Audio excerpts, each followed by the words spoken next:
everybody. It's Allie. And welcome to our Y&R Chat for Sunday, May 14th, 2023. What's so bad about having a little sister? When you have a little sister, you get to do cool things for her, like cover for her when your mother drags her into a crazy fake death plot to frame her nemesis for murder. What a stand-up big brother Daniel is, doing all that for his little sister. This week, Daniel realized that Summer got put into a bad position. She's clearly losing her mind over it all. She's thrown better judgment completely out the window. But she also has a marriage and a child to think about. Both of those things could be threatened by Phyllis's latest stunt. And so Daniel takes the heat off of Summer and puts it completely onto himself by calling together a meeting of Diane's defense team. That's Jack, Kyle, and Michael. And Daniel just straight up tells them Phyllis is alive and it's all been a lie. Daniel took all of the details that Summer gave to him and retold them to Jack and company as if it were he that met with Phyllis in the park, as if it were him that Phyllis told about Stark's death. That was so good! Way to go, Daniel! As if I could like Daniel anymore. I guess I like him even more now than I did before. Summer had passed all of her conflicted feelings just right onto Daniel. It's like Phyllis heaped it onto Summer, Summer heaped it onto Daniel, and Daniel never lost sight of what was right and what was wrong. And this week, he even got what he thought was a phone call from Phyllis. It was just dead air on the other end, but it could have been Phyllis. Could have been a telemarketer. We'll never know. But after that, Daniel was realizing that this has the power to drive him crazy too. And so he decided to tell Jack, which was an interesting choice, right? Because last week, Daniel, and this week, was threatening to go to the cops. His first thought was, I'm going to go to the police with this information. He's been saying that's what he wanted to do, and he has taken a very hard line about what Phyllis has done. Summer has a lot of empathy for the mess that Phyllis is in, but Daniel fully realizes that this is a mess of Phyllis's own making. So I guess that Daniel felt that the best compromise between going to the cops, blowing everything up right there to the authorities, and Summer and the position that she's been put in and helping, her desire to help Mom. I mean, we still love Mom. We thought she was dead. I guess Daniel felt that the best compromise there was just telling Jack. And I'm so pleased because that moves the plot along quite nicely. Now, Michael and Jack and Kyle are all looking for proof to back up the story that Daniel has told them. And next week, it looks like they have tracked down that hotel room that Phyllis and Stark were staying in. They're getting close. They're getting close to the truth. It feels so good to have the truth finally come out. But not everyone knows the truth. Diane doesn't know the truth. And Summer didn't get the message about Daniel's change of plans. Daniel asked Kyle to keep it quiet from Summer, as if she doesn't know. So now Summer knows that Phyllis is alive. Kyle knows that Phyllis is alive, but neither one of them knows that the other one knows. You see, I think that's fun. I really like that a lot. But I wonder how long it will last and who will discover it first. Will Summer find out that Kyle knows first, or will Kyle find out that Summer knew first?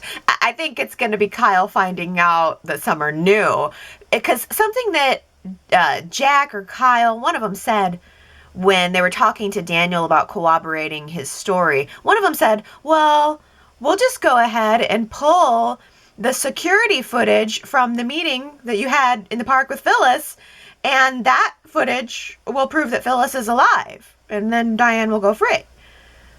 Well, yes, that footage will indeed reveal that Phyllis is alive, but it will also reveal that Summer was the one meeting with her, and Michael's already got people working on security footage from around town. He said that last week. So I'm going to guess that this little cover-up won't last for too long.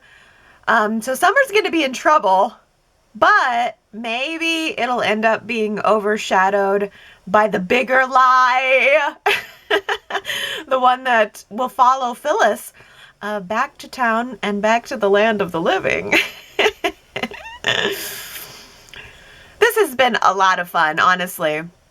It's nice to see the Abbott house full again, even if everyone is fighting. And even if it is only temporary, since Kyle and Summer have decided to move to the pool house so that Summer can get away from Diane. Summer is really keeping up the ruse. Well, she has to at this point. She has to. And Diane's just lounging around in her not so fashionable ankle bracelet. House arrest ankle bracelet. Oh, I love jewelry, Jack, but this is ridiculous. I'm not an ankle bracelet kind of girl. But it is so pretty in black and green, yeah. It has its charms. It's not an engagement ring, but the ankle bracelet has its charm as a piece of jewelry. So Ashley was freaking out on Jack, knowing now that Diane's out of jail. She's living in the Abbott house, and she can't go anywhere. She's completely confined to the house. And Ashley had this great moment where she was accusing Jack of being insensitive to Summer. And Summer, all the while, is standing in the background making fools of them all. That was the best. No, actually, no. The best part of all of this has been Tucker in the background. Choosing his moments here and there where he wants to chime in. But mostly just kind of letting it all unfold with his laid-back attitude and his sunglasses on. Everyone's so tense around here, bro. Tucker has all the best lines. Trevor St. John must be having a blast with this. He has to know he's nailing it. This is a great time to be Trevor St. John, to be Tucker McCall. He's just quietly amazing in the background of all of this. Yeah, but you know what would really relieve the tension, brah? It would be if Diane just fled the country. That would really relieve the tension. And it would really relieve Ashley's little Diane problem too, wouldn't it? If Diane just disappeared, if she'd just be gone and never come back, everything would be a whole lot better for him and Ashley. And so that's what he offered to Diane. He offered to help her get out of Genoa City, get out of the country. And Diane was tempted. She told Jack about the offer, but insisted that even though it sounded appealing and she's scared, she would never do that. She would never run again. Their love is real. She's sticking with it.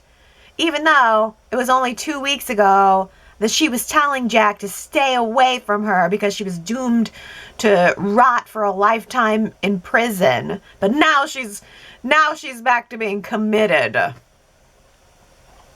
And Jack has been a rock through all of this. A fiery rock. Jack has been on fire through all of this, actually. He's got his fiery love for Diane, his fire for proving her innocence, and he's been really fiery in defending himself and his choices to his sister, Ashley. This week he told Ashley, the difference between you and me is I was able to forgive Diane because I opened my heart. You've still got this wall around your heart. And I think that's very true, but I also understand why. I mean, the two are very connected. Ashley is so vehement about not wanting Jack and Diane together because she's so vehement about protecting her own heart from Tucker. I think she sees Jack as making the choice that she doesn't want to have, that she thinks she's smarter than. And at the end of the day, it all just kind of boils down to trust and willingness to take the leap. And Ashley doesn't really want to let her wall down and end up hurt again. But, and I understand that, but it is her choice. I don't think she has a right to tell Jack what to do with his heart. Jack has to live every day with people reminding him of Diane's betrayal. And I don't know, I guess Ashley's probably at the point where she's going to have to do the same. The reason why Ashley doesn't trust Tucker is because he cheated on her twice. And once was with Diane, who now lives under the same roof with all of them. And once was with Harmony. And Harmony and Tucker seem to be having some chemistry there on Friday. I don't know. I mean, Harmony's all, hey, good for you getting back together with Ashley. That's the way it's supposed to be. But then, I don't know, it seemed a little bit like Harmony and Tucker were bonding there over their grandson. What do you guys think of Harmony? Is she here for a while? I don't know if she's just here for a temporary stay. It makes sense that she would stick around for longer. And if she does, I'm glad. I'm totally sold on Harmony. I like her a lot. I know this is a strange connection to make, but the actress kind of has a Mary Steenburgen quality to her voice and to her delivery. Do you know Mary Steenburgen? Look her up. There's just something in their voices that's really similar, and there's very sort of feminine delivery. I think it's very charming, and I like this Harmony a whole lot. She's a hand talker, though. I say as I'm using my hands to talk.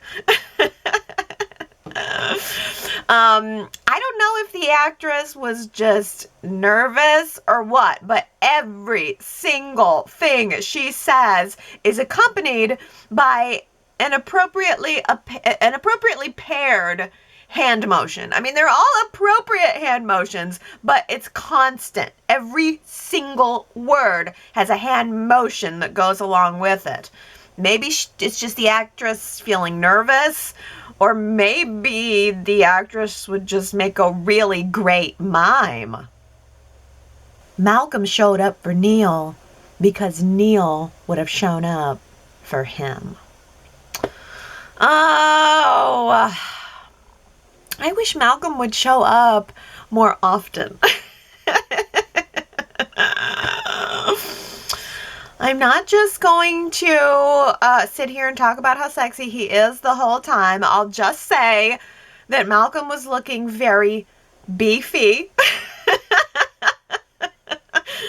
Very beefy. With his chain wallet. I can't even remember the last time I saw a chain wallet.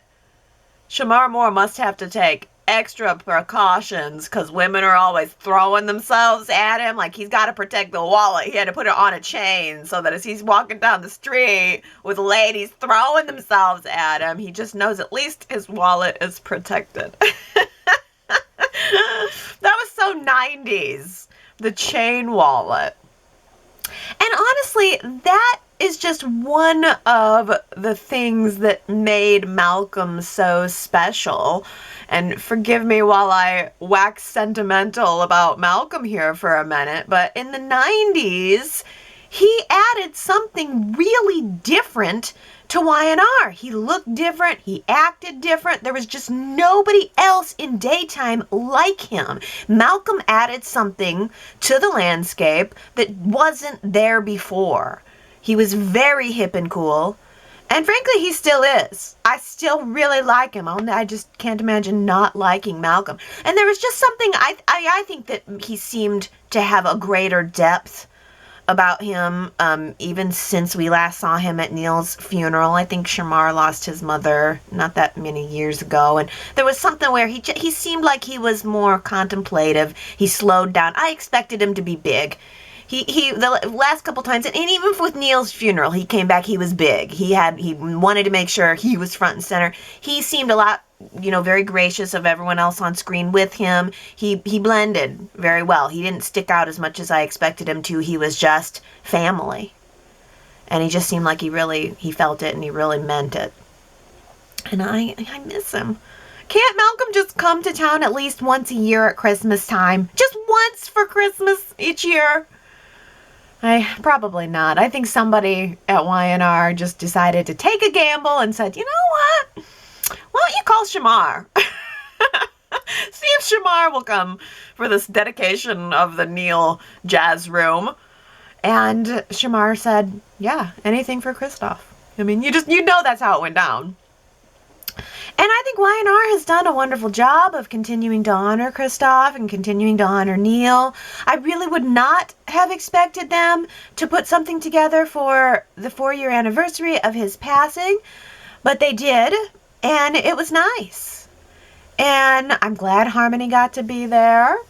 Just in time for Devon to announce that he is changing his last name and he is taking Neil's name instead.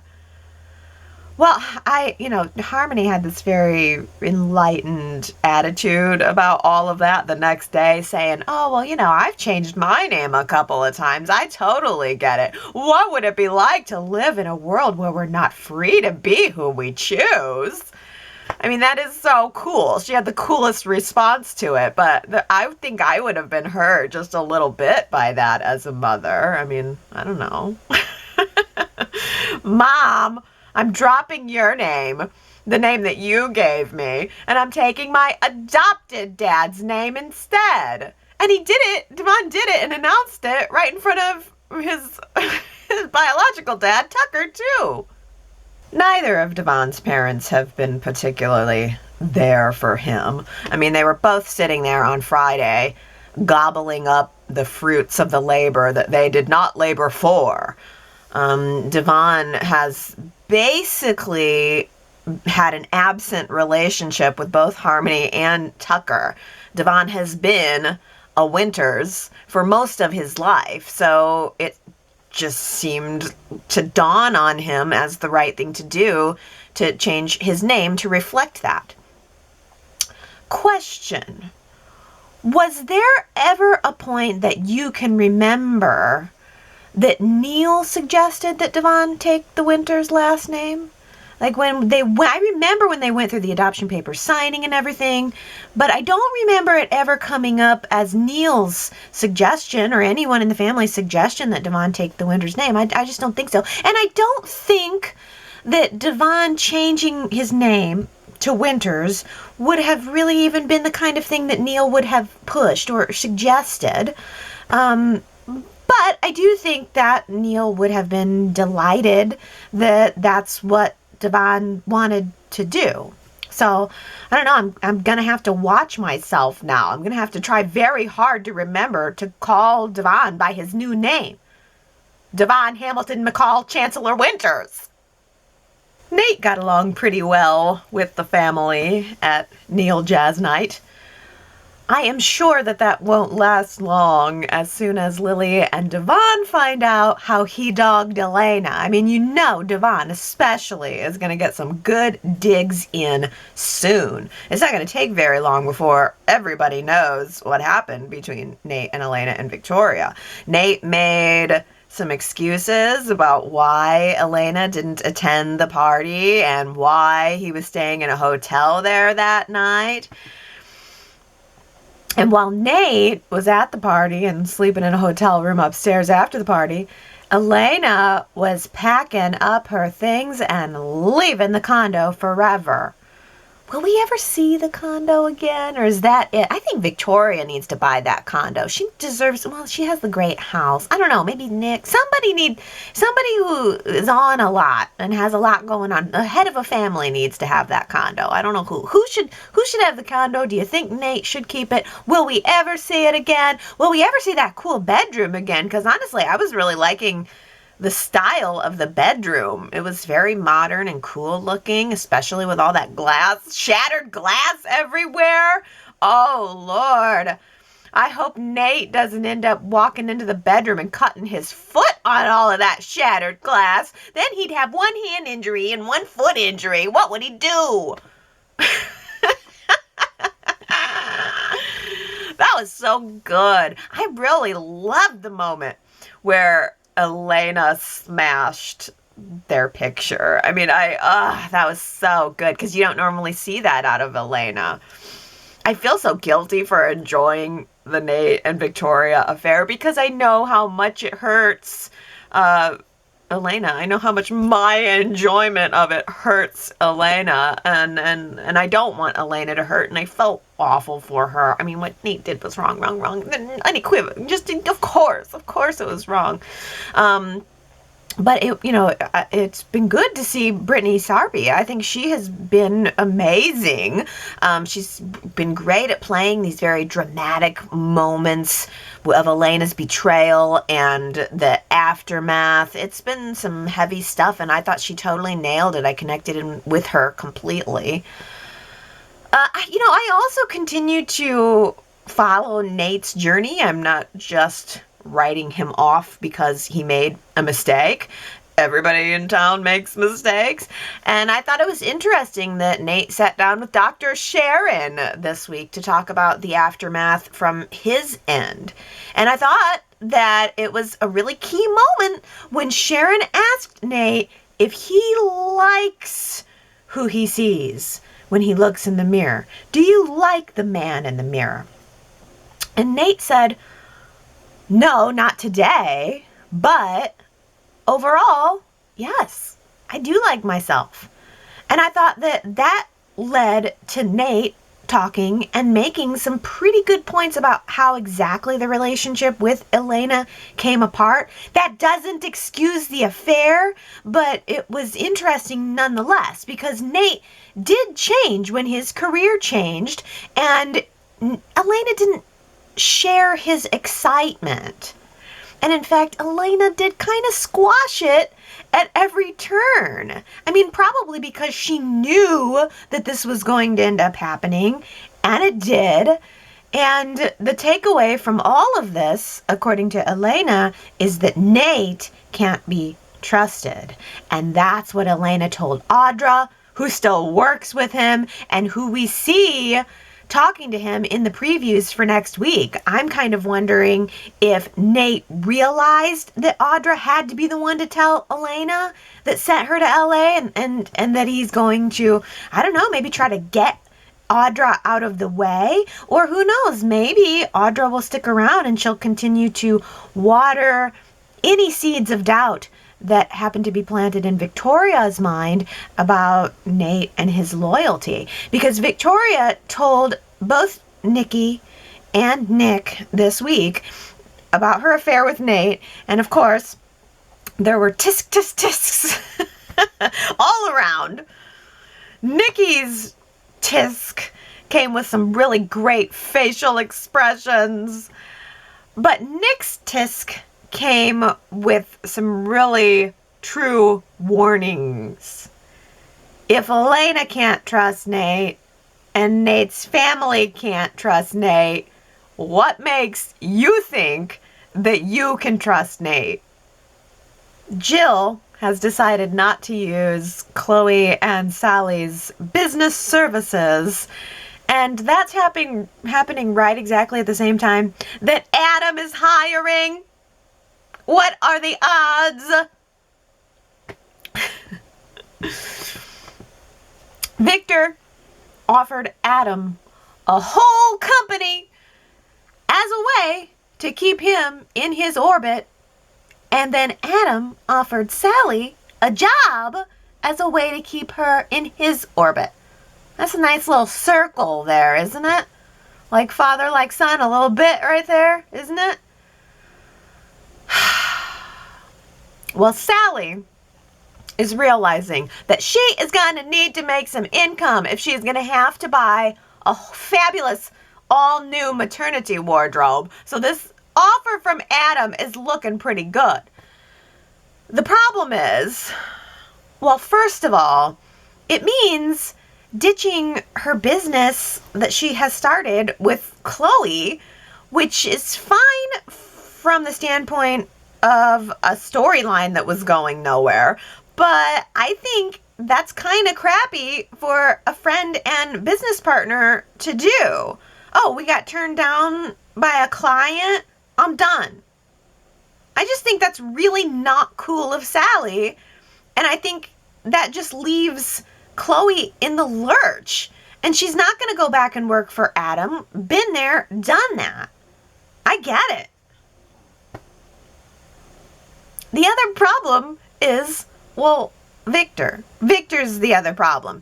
Victor has promised Adam that he's giving him autonomous control of McCall to run as he sees fit. Carte blanche. That's a laugh. How long is that going to last? And Adam should know that. This is the exact same thing that happened with Newman Media. Victor bought Newman Media so that Adam could run it. Adam hired Sally, got to have some good desk sex with her. But then when Adam only thought about doing something that Victor didn't like, Victor got him out of there. Boom, he was out. It was all done. And Adam left Sally to have to run the company for a couple of months anyway, before Victor had Victoria fire her. So here's another circle. It's just repeating itself. I think Chloe is right. I can't believe I'm saying that, but I actually think for once Chloe is right. I don't know how long it'll take, but this is all going to end up the same. These people are stuck in a loop. And that brings me to the final problem with Sally working for Adam, and that's Nick. Obviously, Nick doesn't like the idea. I mean, hell, Sally has a lot of other options. She could go work with Nick at Newman Enterprises, or she could accept his business loan to pursue what she said was her passion, interior design, her new passion. You don't just abandon your passion because you got rejected. Paging Sally Spectra. Sally Spectra, where are you? I digress. I guess everything's just changed now that she's trying to think about her baby. But let's pretend for a moment that working at McCall with Adam is her only option. It's McCall or destitute. Still, Nick is right. Nick is right. Victor is pulling Adam's strings, and then Adam is pulling Sally's strings, and they're both calling it love. Nick is the only one right now not calling it love, and I don't know how much longer that's going to last. I'm starting to think that I just want more and different and better for Nick. I feel like Nick has been very patient with Sally, and when Sally told Nick about Adam's job offer, all he did was lay out the facts. You can't trust Victor. Truth. And she blew up at him as if him presenting the other side, the cons for working for a company Victor owns, as if that was Nick questioning Sally's ability to be good at her job or to be viable in the workplace? What was that? I don't know. And instead of Nick, I wish Nick would just wake up and say, hey, you know what? I'm Nick Newman. I'm cool. I'm hip. I'm hip enough to bang a girl in her 20s.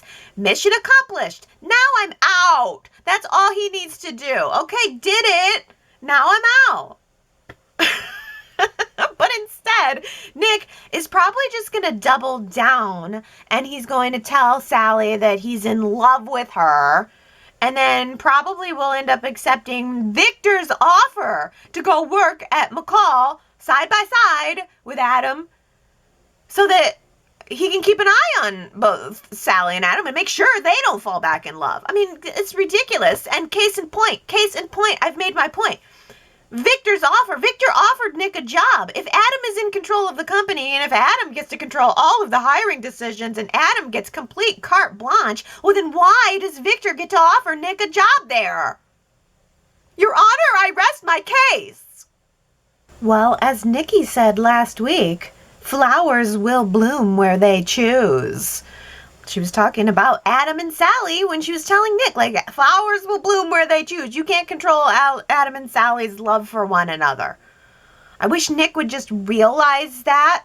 I'm so sick of this triangle. It's like my least favorite story right now. It's like a constant circle. It's not a triangle. It's just a circle.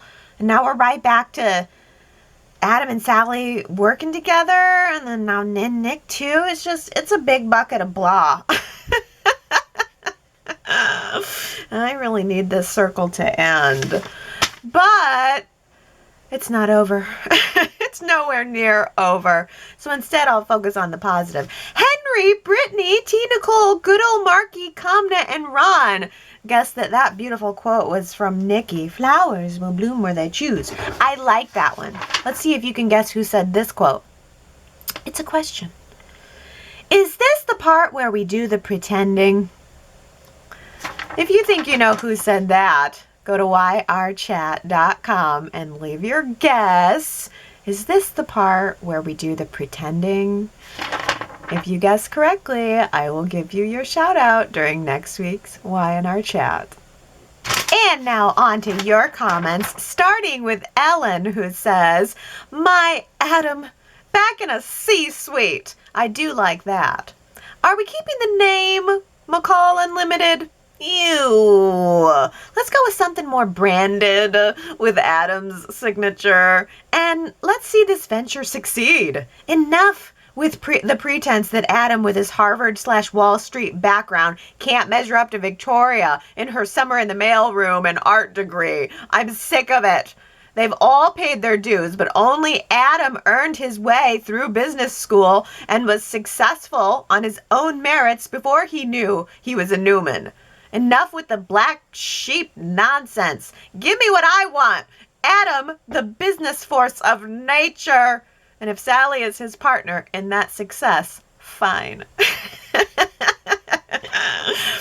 Oh, yeah, here's the thing, though. I wish that Adam just would have bought the company on his own or started a company of his own. Become a truly self-made man, not just another heir, not just someone in the Victor's lineage. I think Adam, you're right, has the skills set and the power and the smarts, everything to start his own empire and to get it done. That is how Adam can compete with Victor. That is how Adam can show Victor how it's really done. Stop being under Victor's thumb. How can he possibly believe that he's going to have autonomous control of this company? Give me a break. I hope that Adam finds a way to take over this company from Victor and then run it. He needs to truly be independent to ever really be happy. But I love the idea of renaming McCall. They have to, right? They have to rename it. But something more branded with Adam's signature. I'm thinking like Teen Vamp. Vampire Incorporated. Something like that. Sherrod says maybe Adam could name the company after his mom, Hope's last name. Wilson Incorporated. Yeah. Or something with maybe the word hope in it would be good too. Of course, then again, hope doesn't really work for like a multinational conglomerate, but it's primarily a media company, I guess, which should compete with Newman Media. This should and could be very good. It's just that Victor always has to be in control, and I can't believe Adam just handed it right over to him. Just, okay, I'll just go right along with this. That makes no sense. Kamna says, I really wish that Sally had other people in her life that do not hate Adam and could offer her a more objective opinion.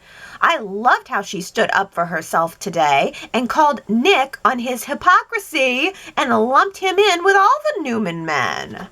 Oh, okay. So you were Team Sally in that argument. I was glad that Nick called her out. I don't know. I didn't think that Nick's reaction to the job offer came because he was hating Adam. I thought he was right on in reminding Sally that if she goes to work for McCall, she's actually just walking right in to Victor's trap. So, yeah, I didn't get that as an Adam hate situation. And I don't really think Adam and Nick hate each other. I think they're being competitive right now, but I think deep down they probably sort of do like each other. They've been friends in the past, or that's what I would like to hopefully believe, that deep down they do care about each other if the chips are down. But the other Adam hater in Chloe's life, and the other person who weighed in on Sally's decision this week was Chloe. And I gotta defend Chloe a little bit here, because Chloe does hate Adam, yes, but she didn't make it about that. Like when Chloe and Sally were at the coffee house and they got the rejection phone call from Jill, Adam walked up and Chloe just stepped away. She didn't say anything negative to Adam. She just kind of like, whatever, I'm out of here. She just left. And then later when Chloe and Sally were talking, and Sally was trying to pull out of their business partnership, Chloe just simply said, you know what? If you're going to go work for Adam, you're going to do it alone. I don't want to. I've already done that. She didn't say anything negative about Adam, didn't make it about her relationship with Adam. She just said, if you want to do it, do it. I'm not gonna. So I was just like, yeah, wake up, Sally. Wake up, little Sally. Wake up. Gary says, it's a Spectra baby, not a Newman or a Newman baby, as Sally made clear on Thursday. You know, I'm glad you brought this up, because that was the one and only glimpse of Sally thinking clearly lately, is when she put her hand on her belly and said, this baby is a Spectra. Well, okay, then be a Spectra. Don't be a Victor puppet at McCall. She doesn't need Victor's job. She doesn't need Adam's job. She doesn't need Nick's money either. I feel like Sally Spectra should be independent. I feel like she needs to get back to her. Just like Harmony was trying to give Devon the pep talk about getting back to his musician roots, which, by the way, I thought was really cool, and I hope that we see happen. I would like to see Devon get back into music. I would like to see Sally get back into designing. But Gary also says, at 80 plus years old, does Victor still think he has the stamina to raise Sally's baby? Or is that now a dead issue? Yeah, that was such a big, dramatic thing from last week. Victor gives Sally this offer to basically pay her off to leave town, but leave the baby with him. And then that whole thing just fizzled. Both Nick and Adam said, okay, Dad, we get it. We see through this from you. You were just trying to give Sally a test and she passed. So, okay. So you see through that with Victor, but you can't see through the fact that he's basically getting ready to manipulate you all with this new company, McCall. Ridiculous. Well, oh, this is good. How about this from Ellen, who says, I was thinking that Adam and Chelsea should have just ripped off the Band-Aid when it came to telling Connor. They needed one of those FBI bulletin boards with the red string. Put Connor as the monkey in the middle with all of his half-siblings around him. Johnny, Christian, his new baby sister. Then put a ring of all of the involved biological adults. Adam, Chelsea, Billy, Sage, Sally. Then add the additional parents, Victoria, Nick, and then add the extended family, the Newmans, the Abbotts, the Lawsons, the Spectras. Then add the crisscrossed red strings connecting all of the people and record all of the significant events up to the current timeline. Then sign Connor up for twice weekly therapy sessions indefinitely. Let's just stop with the drip, drip, drip of the by the way information drops on this kid. Isn't puberty hard enough? That is probably my favorite comment of the week because I see it in my mind. I'm literally looking at the red string board trying to connect Connor and his crazy family tree. Yeah, it would be enough to drive anyone crazy. Poor Connor. And he is having he's going through puberty. That's hard enough. And then he's having this reaction about having a little sister. And then he's arguing with Billy and Johnny. I thought Billy was really great in that scene, by the way. Billy's kind of he's understatedly, stable right now. He's a stable force, and I liked what he said to Connor. Billy made me hungry this week for Hawaiian pizza. The way the sweetness of the pineapple combines with the saltiness of the ham. I was like, yes, Billy, order me in on one of them pizzas. But yeah, the scene with Connor and Johnny and Billy and the blow up, I wonder if that's leading anywhere. Are we just trying to establish that Connor has a right to be a screwed up kid, or is Connor going to do something? I don't know. But I love the red string. That's hilarious. Diana says, Allie, it looks like JT will be on the show after all. Yay! It makes sense that the character of JT would be hesitant to return to Genoa City and not say yes right off the bat. I thought it seemed like too much of a build-up to bring back JT and then not actually do it.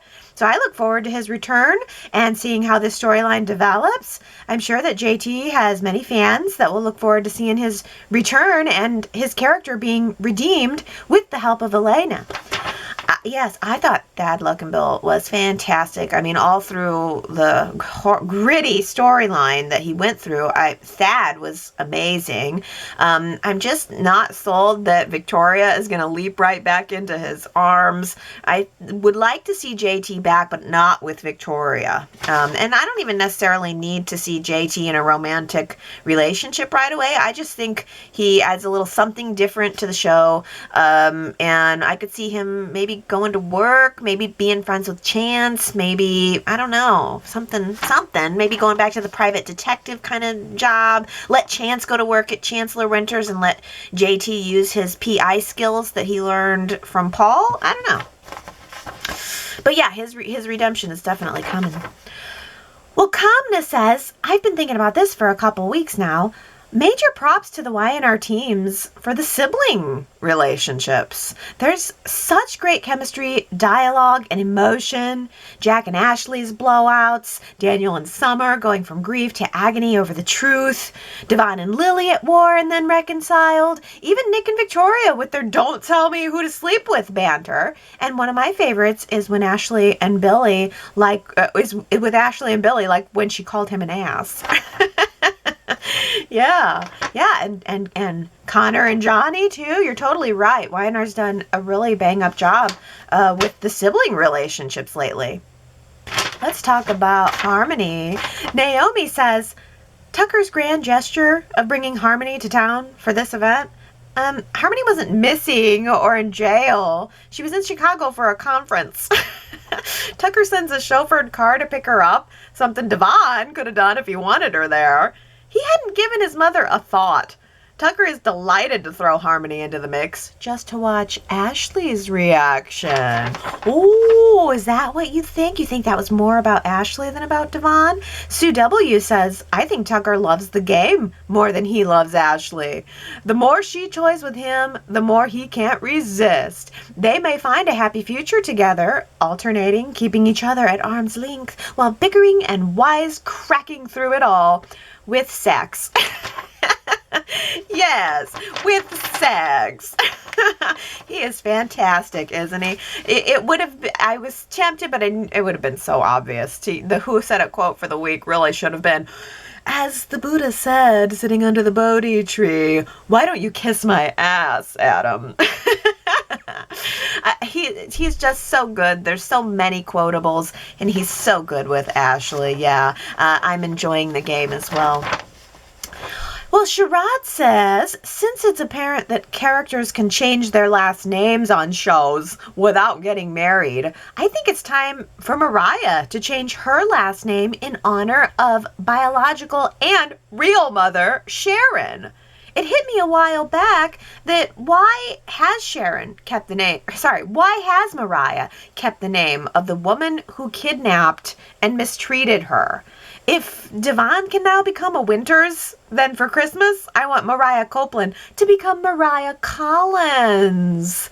I sent this suggestion to Y&R earlier today. Hey, they gave me Devon Winters. Now I'm taking another shot. Oh, where did you send a suggestion to? That's interesting. Does Y&R have an official place where viewers can send suggestions? I think that's a wonderful one. Yeah, I mean, that would really be good for a Christmas. Nice one.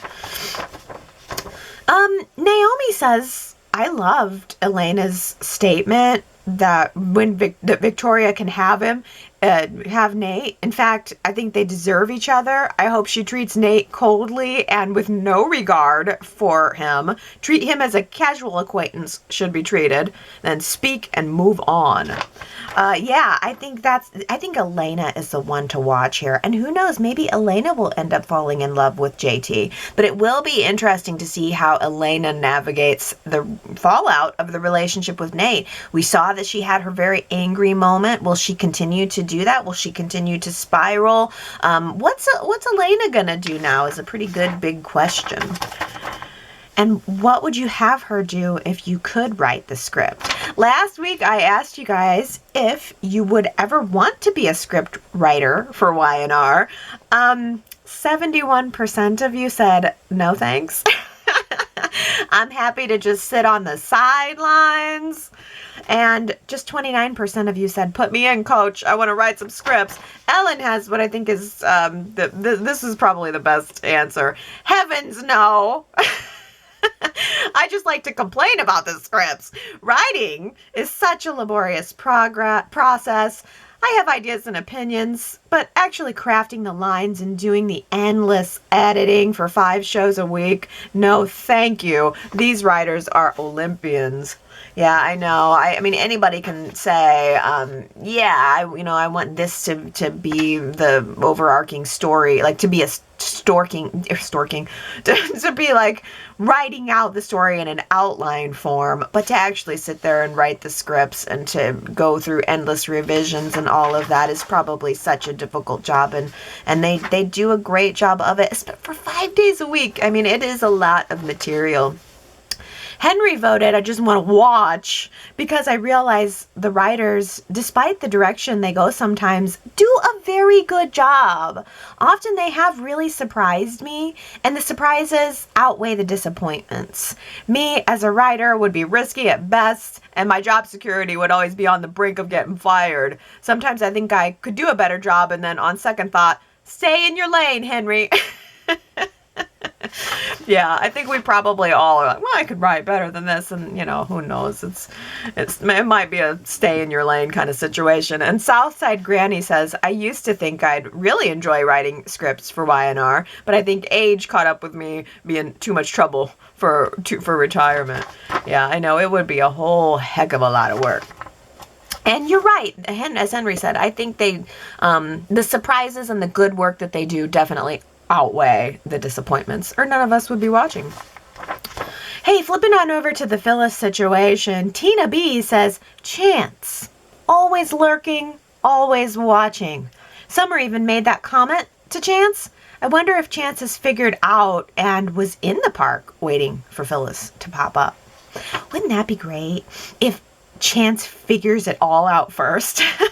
That would be a really big twist if the town cop actually figures out what happened before everybody else. Wow.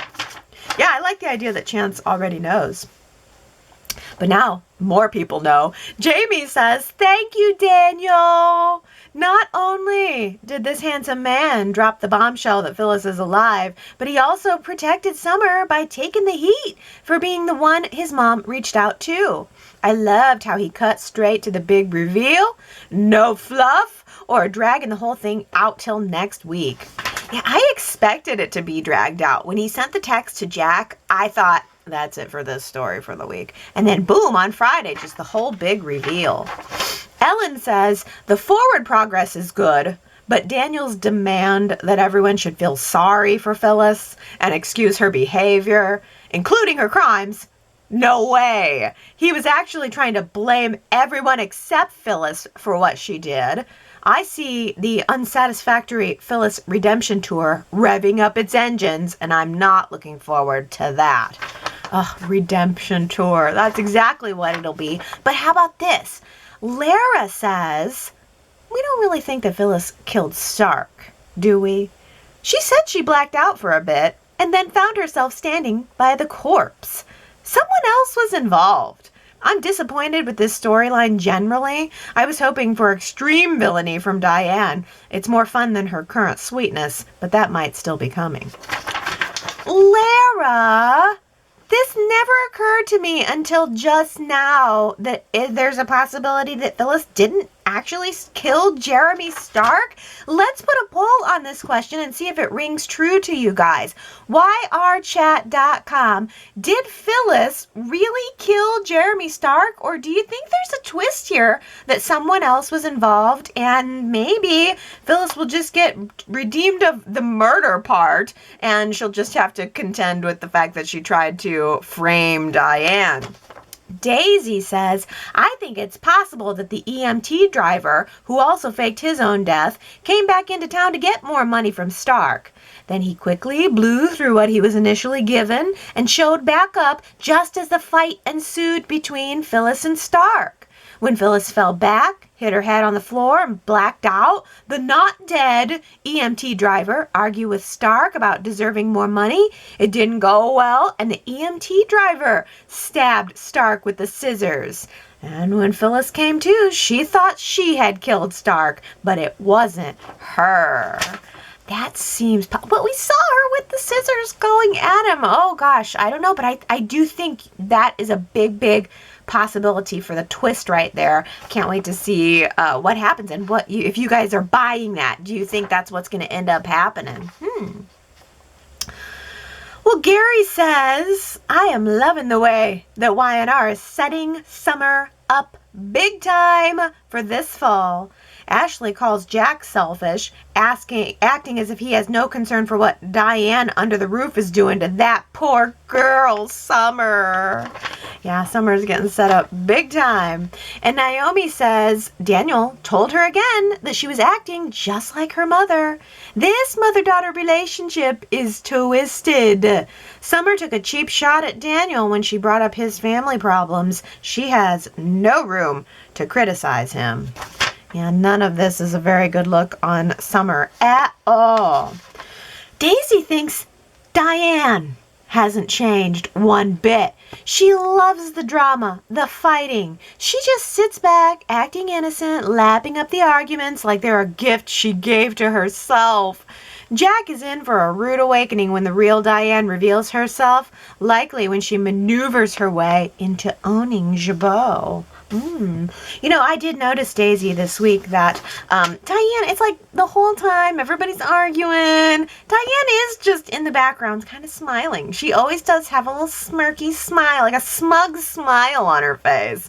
She's not humble. She just, I guess, I don't know, almost knows she didn't commit the crime, and so she's therefore bemused by everything unfolding around her. But yeah, she certainly doesn't seem very humbled by any of it. But let's end on this. Ellen says, Summer, this is from Summer's point of view. I can't be here in this gigantic mansion with the woman who was persecuted by my mother and then framed for her murder. Poor me. My privileged life is so very difficult. No one suffers like I do. That's why my hair is messy and I'm dressed in browns in the spring. Alas, poor me, poor me. Now my brother is wanting to do the right thing. No! Oh, I have to tell you, I loved Summer's brown gradient silk blouse. That was just so stunning. I have enjoyed looking at it every day. Didn't occur to me, though, until you mention it here. That is totally off season. That is a fall outfit. Why are we in brown in the spring? And on that note, did you guys feel the breath of fresh air that blew into Y&R this week? We are getting outside, folks. We are outside in the Chancellor Park. We were outside at the Abbott house. We got the back porch area, the backyard patio, terracey kind of thing back. That is feeling good to me. That was new this week. I felt it like a fresh spring breeze. But I do have one little criticism, and it applies to the Chancellor Park set. Roses in Wisconsin in May. Okay. I guess summer has come early this year. Oh, well, that does it for me for today. Happy Mother's Day, moms! You know, Diana had mentioned that Y&R doesn't really celebrate Mother's Day or Father's Day, and as soon as she said that, I thought, you know what, that's right. I don't remember Y&R really ever doing much for Mother's Day or Father's Day, but maybe it's because it's a Sunday. It's usually a Sunday. We don't have Sundays in Genoa City. We only have Mondays through Fridays. Or maybe I, at this point, chalk everything up to budgets. Like they're afraid to mention any holidays just in case there are preemptions. I think they need the episodes to be as holiday neutral as possible. But I don't know. Who knows? A Mother's Day celebration would be kind of nice. Maybe like a luncheon in Chancellor Park could be kind of cool. Oh, but I'm just happy we're outside in Chancellor Park. That felt very good to me this year, especially since, it's been a long winter. And this whole Phyllis murder plot has been Phyllis death plot, framing Diane for it's been pretty dark. So it's been nice to get out into the light. That's my Mother's Day gift. All right. Well, I hope all of you have a wonderful Mother's Day, a wonderful rest of your Sunday, and a very good week. Go to yrchat.com if you want to leave feedback and vote in the polls and see all the photos and stuff that I have there. And then come back next Sunday and we will chat again. Okay? I love you guys. Bye.